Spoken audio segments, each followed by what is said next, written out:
de convidá-los à reflexão. Há uma citação do professor Pedro Demo que diz: ciência é a arte do bem argumentar, preferindo-se sempre a força do argumento no lugar do argumento da força. E é justamente nesta linha de raciocínio que vamos centrar esta nossa participação aqui hoje. O que deve prevalecer sempre é a verdade daquilo que é dito, não por quem está dizendo. E ao falar isso, eu lembro-me de uma citação muito interessante de Buda, que ele diz o seguinte: nós não devemos acreditar em algo simplesmente porque ouvimos. Não devemos acreditar em algo simplesmente porque está escrito nos nossos livros religiosos. Não devemos acreditar porque está sendo dito por mestres, por professores, mas somente após análise, após observação, é que poderemos efetivamente chegar a uma conclusão. E esta frase é de fundamental importância para todos vocês que estão a trabalhar ou que vão trabalhar no sistema de controle interno. Mas o fundamental que vocês precisam ter em mente é justamente essa questão. Eu preciso chegar, eu preciso colocar o dedo, eu preciso perguntar o porquê e daí. Mas o nosso tema é controle interno. E aí precisaríamos falar um pouco sobre como é que se configura a pirâmide do controle no Brasil. E aí, como vocês podem observar, a base dessa pirâmide é o controle interno, responsabilidade única e exclusiva da administração, porque ela sim é a primeira a estar preocupada com as informações geradas pelos seus sistemas. E o administrador, o prefeito, ele é o responsável pela implantação efetiva de procedimentos que visem objetivamente proteger os ativos, garantir a adequação das informações que visem assegurar a eficiência e eficácia operacional. Mas esse controle ou esse sistema de controle não seria perfeito se nós não tivéssemos o controle dos controles. E o que é que vem a ser o controle dos controles? Justamente é o papel da auditoria, o papel da controladoria, que vai funcionar como um mecanismo que vai checar se aqueles controles implantados pela administração, desde a conciliação bancária, desde a contagem dependente do caixa, desde a avaliação dos estoques, aquela máxima que nós aplicamos muito em sala de aula: quem pede não compra, quem compra não recebe, quem recebe não registra, quem registra não paga. Então, esses controles mínimos que devem possuir uma boa administração, vão ser checados pela auditoria interna, pela controladoria. E, por fim, voltando mais uma vez à nossa transparência da pirâmide do controle, a auditoria externa, que no caso brasileiro está a cargo dos tribunais de contas. Como nós sabemos, no Brasil há 4 tipos de tribunais de contas: o Tribunal de Contas da União,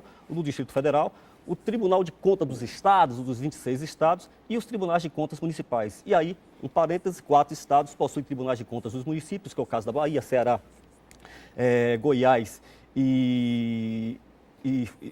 Bahia, Ceará, Goiás e Pará, e o Tribunal de Contas dos municípios de São Paulo e Rio de Janeiro, no caso específico, o Tribunal de Contas das capitais desses municípios. Mas o nosso tema é justamente a questão do controle interno, a sua ação sobre a execução orçamentária. E por mais que nós procurássemos buscar respostas em livros, em leis, não poderemos esquecer da Constituição, porque lá no seu artigo 74, o que é que vai estar preconizado, qual é a missão deste controle? E como os senhores podem observar, primeiro, avaliar a execução das metas, avaliar a execução dos programas, os resultados da gestão, a aplicação dos recursos por entes privados, as OCIPs, as ONGs, etc.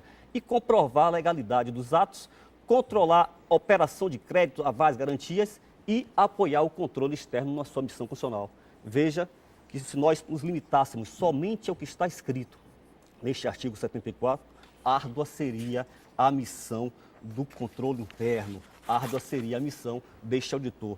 Mas para que ele possa fazer o seu trabalho bem feito, eu vejo muitas pessoas se preocupando se será um concurso público, se será um cargo comissionado, quem será esse auditor interno, quem será esse controlador? Você que está aí em Barra do Choça me ouvindo, veja, mais importante do que esta questão normativa e legal é que as pessoas envolvidas, aquelas que estejam realmente motivadas a participar no processo de controle interno, tenham em mente preceitos éticos fundamentais e que eu poderia, resumidamente, mostrar para os senhores essa questão desses preceitos que estão aí elencados: a integridade, o sigilo profissional, a competência profissional e a independência.